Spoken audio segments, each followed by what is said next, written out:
(246페이지입니다) 여러분들 그 머리글에 246페이지부터 히브리서 보게 되면 머리글이 오타가 났어요. 일반 서신 개간이라고 써 있죠? 머리글에. 네, 그 히브리서로 고쳐 주십시오.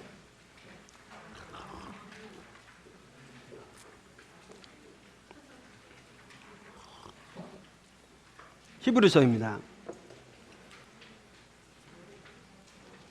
자, 헬라어로 프로스 헤브라이우스, 히브리인들에게 보내주는 편지입니다. 기록자는 미상입니다. 여러 가지 설이 있습니다. 고대 교부들이 많은 사람들에 대해서 저작서를 얘기합니다. 바울이 기록했을 것이다. 그것은 디모데와 갈리오누리에서 생긴 가장 오래된 주장이기도 합니다. 또 알렉산드리아 클레멘트는 사도행전에 나타나는 문체하고 유사하기 때문에 오히려 누가가 기록한 것으로 이야기하기도 합니다. 또 로마의 클레멘트가 했다라고 하는 것은 오리겐이라고 하는 사람이 얘기하고 있는 주장입니다. 또 루터에서는 아볼로가 썼을 것이다. 또 서방교회 신학자 터툴리아는 바나바가 썼다. 네, 스데반의 제자들에 의해서 또 무명의 알렉산드리아 유대인들이라는 이야기들도 있습니다. 또 영국의 신학자였던 윌리엄 람세이경이 전도자 빌립이 썼을 것이다 라고 얘기하고요. 또 독일의 신학자 아돌프 폰 하르낙이라는 사람은 브리스길라가 썼을 것이다 라고 이야기들 하고 있습니다. 어쨌든 어휘나 문체에서 헬라어와 성경에 뛰어난 제2세대 또 그리스도인이 아닐 것이냐 이렇게 이야기하고 있습니다. 그 사람은 디모데를 알고 있고 또 수신자를 알고 있는 유대 그리스도인이다 이렇게 보고 있습니다. 수신자는 히브리인입니다. 문제는 복음을 받아들인 후에 미혹되어서 옛 종교가 뭡니까? 유대교로 돌아가는 위기에 처한 사람들에게 얘기하고 있습니다.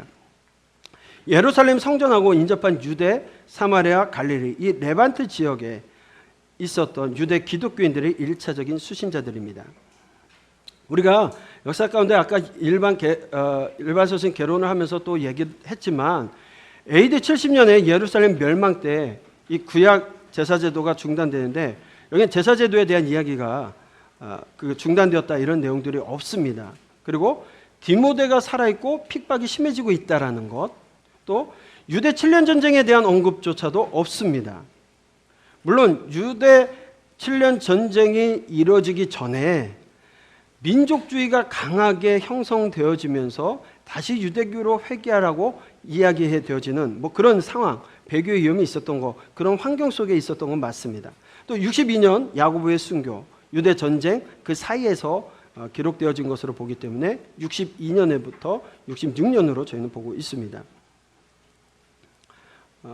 64년에서 66년 네로의 박해는 이탈리아 반도에서만 국한되어 있었기 때문에 이 히브리서하고는 직접적인 박해가 동일하진 않다. 이렇게 좀 관련성이 희박하기 때문에 저희가 그렇게 보고 있습니다. 배경을 보겠습니다.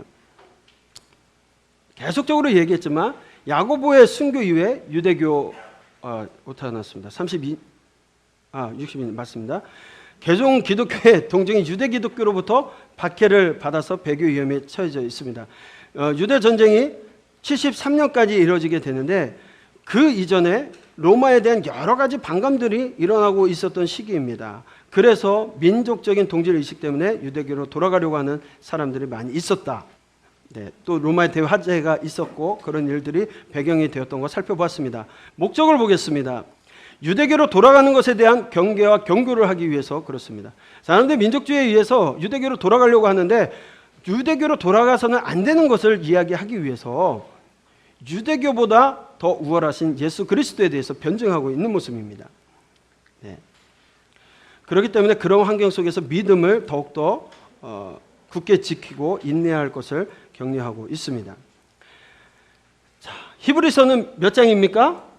13장. 왜 그렇습니까? 히브리서는 약 5분이면 읽기 때문에 그렇습니다. 네, 히브리서는 박해와 히브리서 13장이요. 네, 박해와 배교의 유혹을 받는 이들을 향해서 신앙의 회복을 촉구하기보다 다시 돌아라 뭐 이것보다는 뭘 얘기하고 있냐면 예수님이 누구신지, 예수님께서 이루신 사역이 무엇인지에 대해서 기독교의 본질을 제시합니다. 그래서 유대교보다 우월하신 기독교를 변증합니다. 그래서 예수 그리스도에 대한 다양한 증거들을 소개하고 있는 내용들을 보게 됩니다.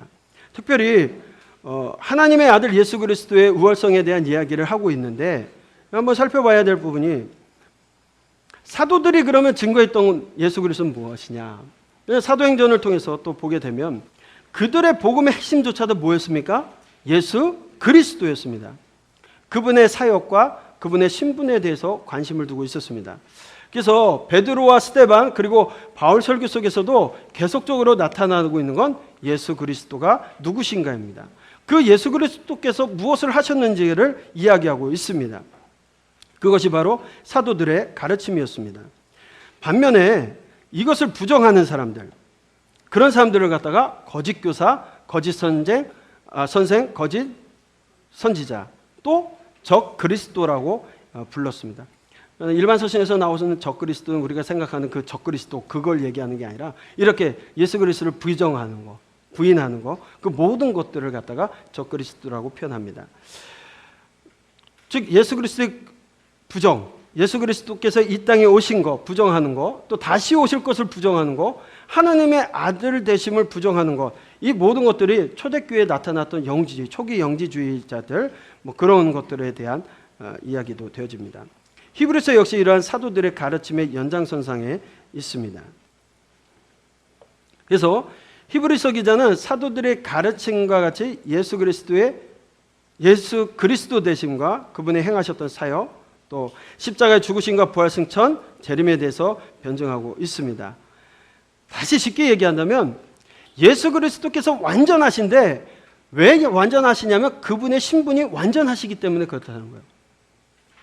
그 사역이 완전하시다는 거예요. 왜? 하나님의 아들이시기 때문에, 하나님이시기 때문에 완전함을 이야기하고 있습니다.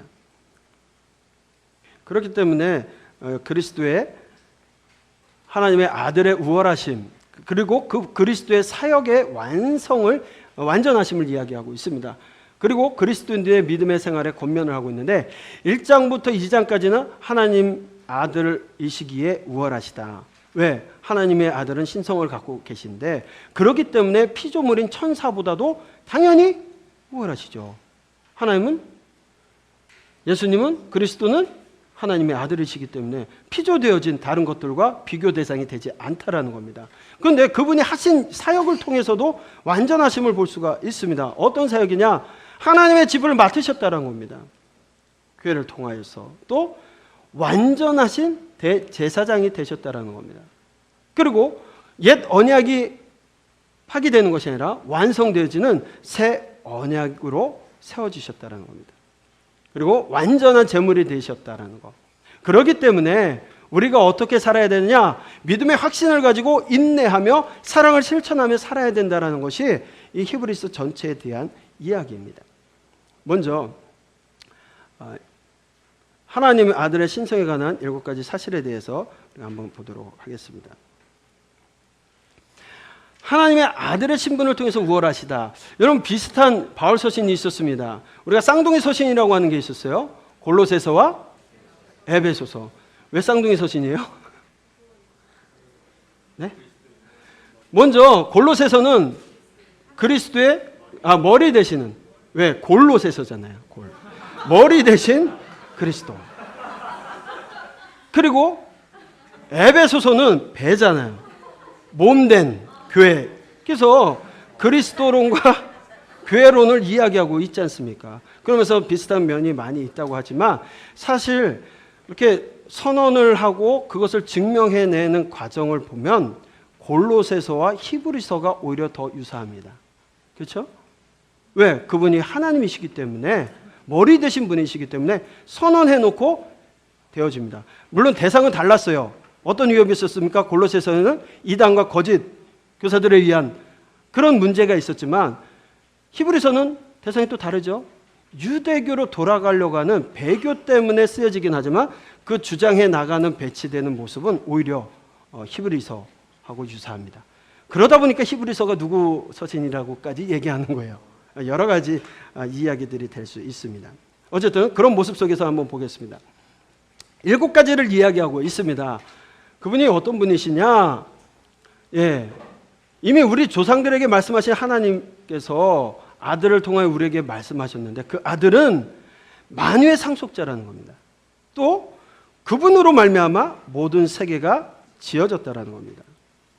하나님의 영광의 강체시고 그 본체 형상이십니다.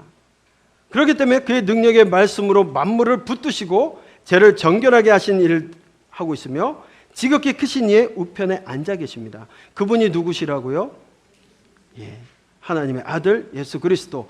그렇기 때문에 그분이시기 때문에 그분의 신성을 갖고 계시기 때문에 피조인 천사들보다 우월하다는 겁니다.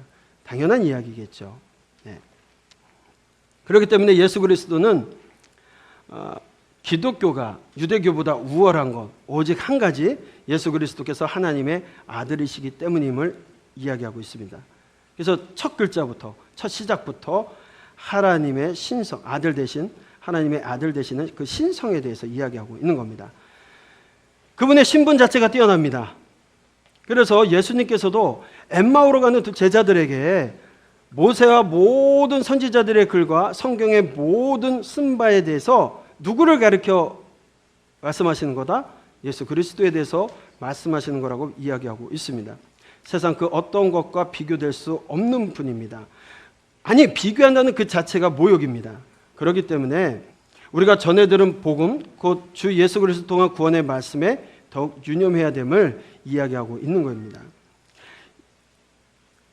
2부에서는 그리스도의 사역의 완전성에 대해서 얘기합니다. 대속 제물로서 율법의 한계 뛰어넘으신 그분, 그렇기 때문에 완전하시다라고 얘기를 합니다.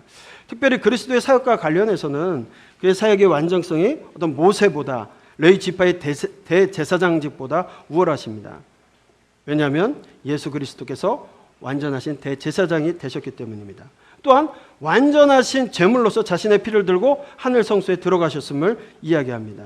그래서 온 인류들이 죄를 깨끗해 해주시는 그 약속으로 사람의 마음에 새겨진 것이 바로 예수 그리스도임을 이야기합니다. 그렇기 때문에 모든 일에 게으르지 말고 믿음의 첩보를 버리고 부지런히 성숙을 향해서 오래 참음으로 하나님의 약속을 받은 아브라함처럼 약속을 굳게 믿는 믿음이 있어야 함을 이야기하고 있는 겁니다. 먼저 하나님의 집을 맡은 그리스도에 대한 이야기입니다.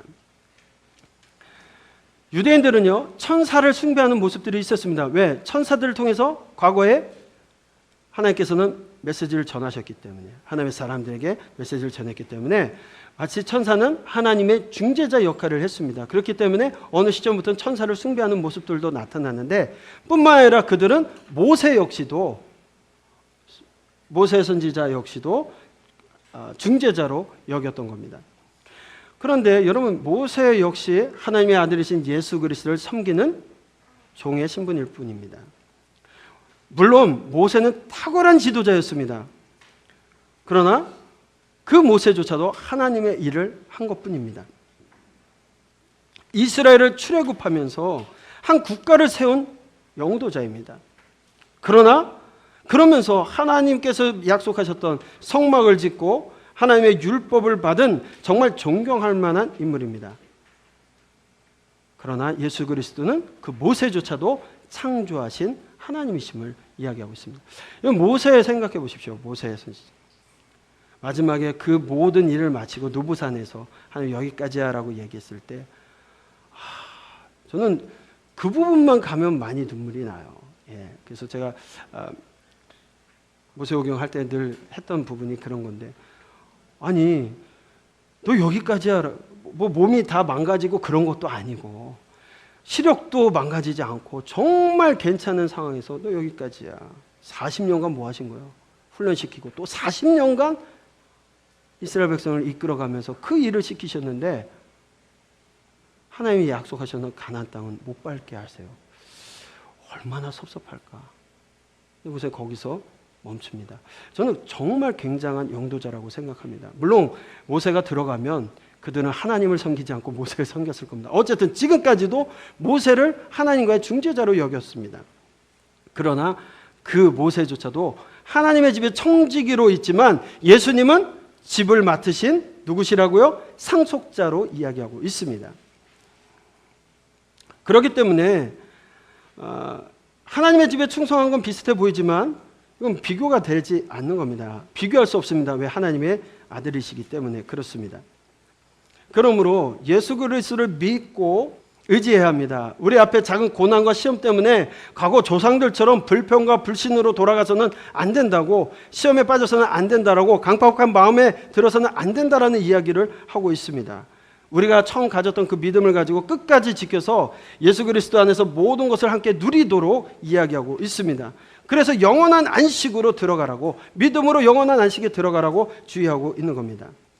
지금의 고난과 박해가 또 민족의 독립이라는 큰 대의 앞에서 예수 그리스도를 믿고 의지하는 것은 박해받고 또 고난받고 저 같은 민족이면서 저럴 수밖에 없냐라고 손가락질 받는 일이지만, 그럼에도 불구하고 믿음으로 안식에 들어갈 것을 이야기하고 있는 겁니다. 그분께서는, 하나님의 집을 맡은 예수 그리스도께서는 완전한 대제사장이 되신다라는 겁니다. 예수 그리스도께서 이 땅에 오셔서 세상 죄를 짓고 십자가의 대속제물이 되셨습니다. 이것이 예수 그리스도의 사역이었습니다. 예수 그리스도께서 제물이 되셨다라는 건 하나님께 드려지는 대속의 제물로서 하나님께 드려지는 대제사장이 되었다라는 겁니다. 하나님의 아들이신 예수 그리스도께서 우리의 대제사장이 되셨다라는 겁니다. 대제사장도 자기가 범죄하면 이스라엘 백성들의 죄를 용서해 주기도 하지만 자기 죄를 위해서도 바쳐야 돼요. 레위기에서는 이스라엘의 범죄로 바쳐지는 게 소였습니다. 그렇죠? 제사장 한 명의 죄도 소였어요. 아닌가요? 맞습니다.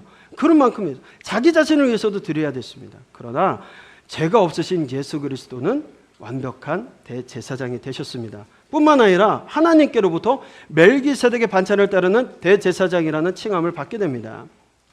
대제사장은 백성을 위해서 속죄를 드리는 사람이었고, 그렇기 때문에 하나님께서 온전한 속죄를 드릴 수 있는 완전하신 대제사장을 주셨다는 겁니다. 그렇기 때문에 히브리 기자는 우리가 불완전한 것을 쫓지 말고 완전한 것을 쫓으라라고 이야기하고 있습니다. 우리가 하나님 앞에 레위기를 통해서 나갈 수 있는 유일한 방법은 예배를 통해서입니다. 제사를 통해서였습니다. 그렇죠? 그렇다 보니까 하나님은 거룩하시니 너희도 거룩하라. 그 거룩해지는 과정 속에 제사를 통해서 하나님 앞에 범죄한 사람들이 나갈 수가 있었습니다. 그건 공적으로 열어둔 곳입니다. 그 제사가 무너지면 아무리 성결법을 위반하고 다른 것들을 위반한다 할지라도 용서받을 수 있는 길이 있는데, 제사가 무너지면 용서받을 수 있는 길이 없는 거예요.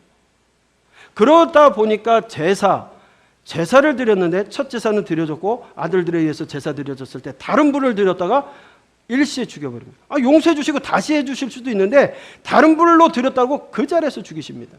왜? 제사가 무너지면, 하나님 앞에 나갈 수 있는 공적인 예배의 장소가 무너지면 더 이상 하나님 회복할 수 있는 방법이 없었기 때문에. 그게 예배입니다. 오늘날의 예배입니다. 예배가 무너져서는 안 되는 겁니다. 예배가 왜 중요하냐? 예배 드렸다고 해서 예배가 아닙니다. 예배 시간에 거기 앉아 있었다고 해서 예배가 아니라, 우리가 지속적으로 얘기하는 건 하나님 앞에 영과 진리로, 영과 말씀으로, 성령 안에서 말씀으로 드려지는 그 예배를 드려줘야 하나님 찾으시는 예배자가 되어야 되는걸 이야기하고 있는 겁니다. 동일한 이야기입니다. 그래서 모든 사람들이 하나님 앞에 나갈 때 불완전한 길로 갔지만, 율법이 왜 그렇습니까? 완전한 것이 아니라 불완전한 것이기 때문에 율법은 인간을 구원하는 것이 아닙니다. 불완전한 그것을 이제는 어떻게 새 언약을 통해서 완전하게 만드셨다라는 겁니다. 새 언약을 세우셨습니다. 말씀을 같이 읽겠습니다.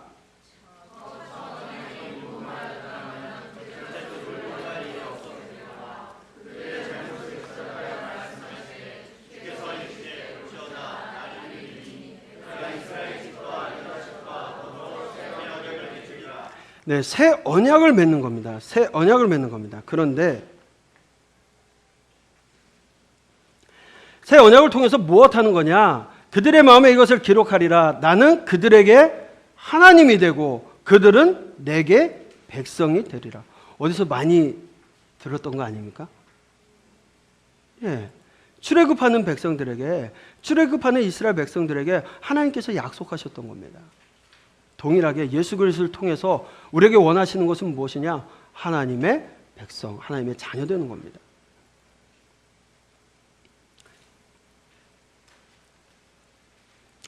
예, 옛 언약, 율법에 대해서 이해하기 위해서는 하나님께서 율법을 무엇하기 원하시는지, 그 기능에 대해서 우리가 좀 알아야 될 겁니다. 우리가 계속적으로 얘기했던 것이, 하나님은 율법을 통해서 우리의 죄가 무엇인지를 알기 원하셨다라고 얘기합니다. 그래서 율법의 기능입니다. 그렇기 때문에 사람들은 율법을 지켜야 됩니까? 지키지 말아야 됩니까? 지켜야 됩니다. 우리가 선택적으로 지키는 것이 아니라 빠짐없이 지켜야 됩니다. 왜 그러냐면 온 율법을 지키다가 하나를 범하면 다 범한 것이라고 이야기하고 있습니다. 또 우리가 더 나아가서는 우리가 알지 못하는 가운데 지는 죄까지도 그 적용되어진다고, 율법 속에 적용되어집니다. 여러분, 그렇게 된다면 정말 이 율법을 지키고 완벽하게 지키고 이겨낼 사람이 있습니까? 없습니까? 없습니다. 그렇기 때문에 로마서에서 3장 19절에 우리가 알거니와 무릇 율법이 말하는 바는 율법 아래 있는 자들에게 말하는 것이니 이는 모든 입을 막고 온 세상으로 하나님의 심판 아래 있게 하려 함이라. 그러므로 율법의 행위로 그 앞에 의롭다 하심을 얻을 육체가 없나니. 율법으로는 죄를 깨닫는 것이라고 이야기하고 있습니다. 결국 하나님께서 우리에게 율법을 주신 것은 무엇이냐? 우리로 죄를 깨닫게 하기 위함이라고 말씀하고 있습니다. 죄를 깨닫는 겁니다. 완전하게 하는 능력이 아닙니다. 그렇기 때문에 우리를 완전하게 하기 위해서는 새 언약이 필요한 겁니다. 그래서 새 언약으로 누가 오셨다라는 겁니까? 예수 그리스도가 오셨다는 겁니다. 우리가 죄인 되었다는 걸 깨달음 위에 새 언약을 통해 그 기능을 다해서 우리가 완전해질 수 있다는 것을 이야기하고 있습니다.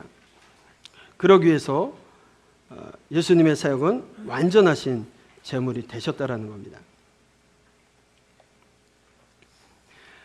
죄 없으신 의로우신 하나님의 아들 예수 그리스도께서 친히 완전한 대제사장이 되셨고 또 새 언약을 세우시려고 우리를 위하여 속죄의 제사를 드렸습니다. 그런데 그 속죄의 제사에 쓰여진 대속의 제물이 누구냐? 바로 예수 그리스도 자신이셨다는 겁니다. 하나님께서는 예수 그리스도를 받으심으로 새 언약을 맺으십니다.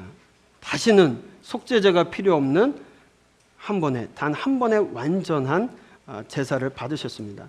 그래서 그것을 통해서 구원을 이루어내십니다. 그렇기 때문에 예수 그리스도를 통해서 과거와 현재와 미래 모든 사람들이 죄를 용서받을 수 있는 길이 열린 겁니다. 그런데 우린 그러면 제사함을 어떻게 받습니까? 무엇으로 받죠? 네, 믿음으로 말미암아 제사함을 받습니다. 구원에 이를 수 있는 겁니다. 기독교는 이렇게 예수 그리스도의 완전한 사역 위에 있는 겁니다. 완전한 구원의 사역 위에 우리가 존재하게 됩니다. 그렇기 때문에 우리가 어디에 있어야 됩니까? 믿음 안에 있어야 된다는 겁니다. 불완전한 재물이 아닌 완전한 재물이신 예수 그리스도를 믿는, 예수 그리스도의 피로 인하여 우리가 또 힘있게 되어 성소로 들어갈 수 있음을 우리가 믿어야 된다는 겁니다. 이런 하늘 성소에 들어가신 그리스도를 보게 되면 우리 레위기에서 아마 찾아봤을 겁니다. 여러분, 지성소에 몇 번 들어갑니까? 대제사장이? 얘기했습니까? 예.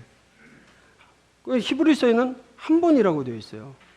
그런데 사실상 보게 되면 속죄일 날 3번 이상 들어갑니다. 그렇죠?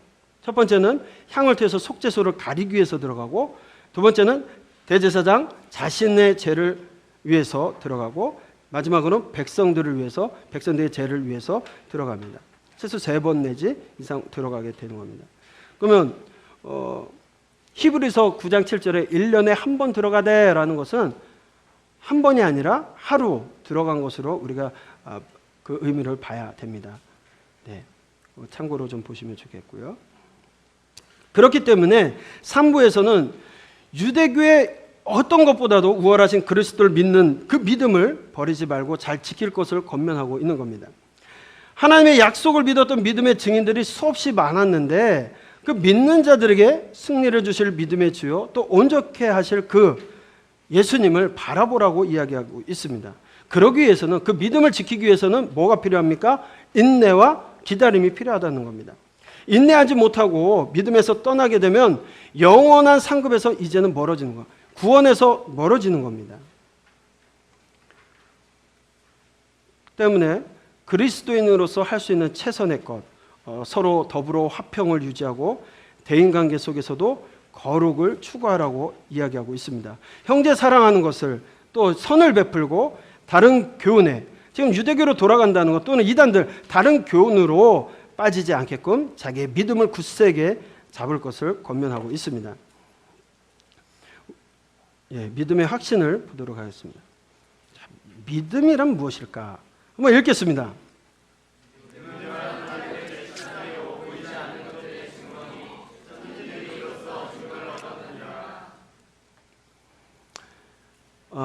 구약의 선지자들도 사실 율법에 의해 이르지는 못했습니다. 그들도 지속적으로 예를 들어서 보여주는 건 율법을 지켜서가 아니라 믿음으로 의롭다함을 얻었고 선포되어지게 됩니다. 이건 재물의 피의 능력이 있는 것이 아닙니다. 늘 대제사장의 속죄제를 드려서 피 흘림으로 인해서 죄 용서받는다. 그러면 피만 흘리면 용서되어지는 겁니까? 용서해 주실 하나님께서 용서하시지 않는데도 피만 뿌리면 되는 겁니까? 아니죠. 피가 무슨 유한 낙습니까? 더러워진 걸 희게 만드는 그런 능력이 있는 겁니까? 피가 능력이 아니라, 재물의 능력이 있는 것이 아니라, 재물의 피의 능력이 있는 것이 아니라 하나님의 말씀의 그 약속의 능력이 있는 겁니다. 여러분 11장, 믿음은 바라는 것들의 실상이요 보이지 않는 것들의 증거니, 이 말씀, 믿음은 무엇이든지 이루어내는 도깨비 방망이를 뜻하는 것이 아닙니다. 그렇죠? 예. 믿음이라는 것, 많은 사람들이 믿으면 된다, 믿으면. 그래서 이런 얘기도 해요. 그 책자에 시크릿이라는 책을 보면 내가 상상하는 거, 앞으로 10년 뒤에 무엇인가 될 거야 라는 걸 상상하고 그 상상한 걸 믿으면 현실로 그게 10년 뒤에 다가온다라는 거예요. 우와, 상상해 보세요. 뭐가 될지 상상해 보세요. 정말 그럴까요? 또 어떤 사람들은 긍정만 하면 능력이래요. 그렇죠? 긍정의 힘, 긍정이 힘입니까? 정말 긍정이 힘이에요? 긍정하면 힘이 됩니까? 긍정이 힘이 아니라 때로는 부정이 힘이 되는 거고, 때로는 긍정도 힘이 될 수 있죠. 그러나 그것은 긍정했기 때문에, 내가 생각하고 내가 그렇게 될 거라 믿었기 때문에 되는 것이 아니라 하나님이 허락하셔야 되는 거예요. 하나님이 긍정하라면 긍정하는 거고, 하나님 부정하라면 부정해야 되는데, 그런 거 다 빼놓고 결과물만 보고서는 그렇게 된다. 그게 이단입니다. 그게 거짓 교사고 그게 가짜입니다. 하나님께서 히브리서 11장 10장부터 12장까지를 좀 같이 보십시오. 그 내용을. 그냥 딱 믿음은 바라는 것도 실상. 그러니까 우리가 생각하는 대로 된다. 그게 아니지 않습니까? 아브라함이나 이삭이나 야곱과 요셉 등 그 허다한 믿음의 사람들은 믿음으로 말미암아 증거를 받았지만, 그렇죠? 약속한 것을 받지는 못했습니다. 그 약속이 무엇이었습니까? 우리를 위해서 믿음의 주요 온전케 하시는 예수 그리스도를 보내주셨기 때문에 그렇습니다. 그렇기 때문에 우리 역시도 그들도 보지 못했지만 예수 그리스도를 오실 것, 메시아가 오실 것을 믿은 것처럼 우리도 예수 그리스도를 보지는 못했지만, 여러분 보셨어요? 환상 가운데 보셨죠? 또 잠자다가 희끗해가 그게 그분이신가? 또 안수기도 받아요. 그런 거. 그거 말고 정말 눈으로 보신 적 있으세요? 못 봤죠. 저도 못 봤어요. 그러나 예수 그리스도를 믿음으로 구원이 우리의 실상이 되는 겁니다. 하나님의 말씀을 믿음으로 그 구원이, 예수 그리스도를 믿음으로 그 구원이 우리에게 실상이 되어진다는 것. 이 믿음으로 장차 올 마지막 날의 소망에 대한 증거를 얻게 되는 것을 이야기하고 있습니다. 12장에서는 믿음의 인내에 대한 이야기를 합니다. 히브리 기자는 그 인내와 기다림으로 고난의 시기를 이겨내라고 권면합니다. 고난의 시험 가운데 하나님의 징계도 있을 거라는 겁니다. 세상에 고난과 시험도 있지만 하나님께서 성도들을 연단시키기 위하여 내리는 징계도 있습니다. 물론 하나님께서 모든 사람을 시험하지는 않습니다. 연단하시기 위해서 주시는 징계도 분명히 있습니다. 생각해 보십시오. 그런 사람이 있었어요. 하나님 너무 자랑하고 싶어서 내가 잘못한 건 하나도 없고 의인으로 살았는데 고난당한 사람이 있습니다. 누구죠? 욥이에요. 욥. 그렇지 않습니까? 의인으로 안 살았으면 그럼 고난 안 당하지 않겠어요? 그러나 그때도 말씀드린 것처럼 하나님의 기쁨이 되는 삶을 살라는 거예요. 고난 당할 수 있습니다. 그 징계받을 수 있습니다. 그럼에도 견디라는 겁니다. 고난받을 때 하나님의 사랑의 징계로 여긴다면 잘 견딜 수 있을 것이기 때문에 그렇게 견뎌내라는 겁니다. 그리고 하나님의 경고를 거역하지 말라라고, 하나님을 거역하는 위험에서 떠나라고 말씀하고 있습니다. 13장에서는 마지막으로 사회적 범위의 사랑과 종교적 범위의 사랑에 대한 이야기를 하는데, 성도들 간에 형제 사랑하기를 계속하고 나그네 대접하며 옥에 갇힌 자들을 기억하라는 겁니다. 다시 한번 말씀을 드리면서, 다시 한번 이야기를 하면서 다른 교훈에 빠지지 말라, 미혹되지 말라. 사도들이 주는 교훈, 하나님의 말씀을 따라서 하나님의 은혜 가운데 마음을 강하게 하라라고 축도하며 또 권면하며 개인적 인사로 마무리하고 있습니다. 히브리서는 13장으로 이루어져 있습니다. 하나님의 아들의 우월하심에 대한 이야기를 하고 그리스도의 사역의 완전성, 하나님의 집을 맡았고 완전한 대제사장이시고 새 언약을 이루셨고 그분이 완전한 제물이 되셨음을 통하여서, 이렇기 때문에 왜 예수님은 하나님의 아들이기 때문에 다른 어떤 피조물보다도 우월하며 또 유대교 다른 것들과 비교할 수 없는 완전성을 갖고 있음을 이야기하면서 믿음을 지켜나갈 것을 다시 한번 이야기하고 있는 겁니다. 유대 반란 이전에 유대인들의 민족의식이 고치되어지고 민족주의가 나타나는 이 시기에 정말 유대교에 개종한 유대인 그리스도인들이 다시 유대교로 돌아가는 상황 속에 있었습니다. 그래서 이를 경계하고 다시 한번 믿음 안에 있어야 될 것을 이야기하기 위해서 기록하고 있습니다. 예수 그리스도는 하나님의 아들이십니다. 그러기에 세상의 어떤 피조물에 비교할 수 없습니다. 하나님의 아들이신 예수 그리스도께서 사람을 위하여 대제사장이 되셨고 대속의 제물이 되셨음을 이야기합니다. 그렇기 때문에 우리에겐 다른 어떤 것이 필요하지 않은 겁니다. 오직 예수 그리스도를 믿는 믿음으로 우리는 제사함을 얻고 구원에 이를 수 있습니다. 성도들은 비록 고난, 박해 가운데 다른 사람들로부터 비난과 조롱 속에 있을 수 있고 이웃과 친척들의 손가락질을 당할 수도 있고 믿음에 그럴 수 있는 상황 속에 있습니다. 저와 여러분들도 예수님을 믿고 이렇게 목회자의 길, 또 여러분들의 삶을 살아갈 때 편한 길로만 오셨습니까? 아니실 거예요. 각자의 나름의 고난과 고통을 통해서 이 자리까지 오셨을 겁니다. 물론 나를 응원해주고 기도해주는 사람도 있을 수 있겠지만 우리를 예수님을 믿는다는 이유 하나만으로 또 친척들로부터 가족으로부터 배척당하는 일들도 있을 수 있다라는 겁니다. 그러나 그럼에도 불구하고 믿음의 확신을 가지고 인내하며 또 사랑을 실천하며 하나님의 약속으로 살아가라는 것이 히브리 기자가 그들에게 또한 우리들에게 주는 말씀입니다. 히브리서 여기까지 하고 여러분 식사하고 돌아오셔서 나머지 일반 서신들을 해나가도록 하겠습니다.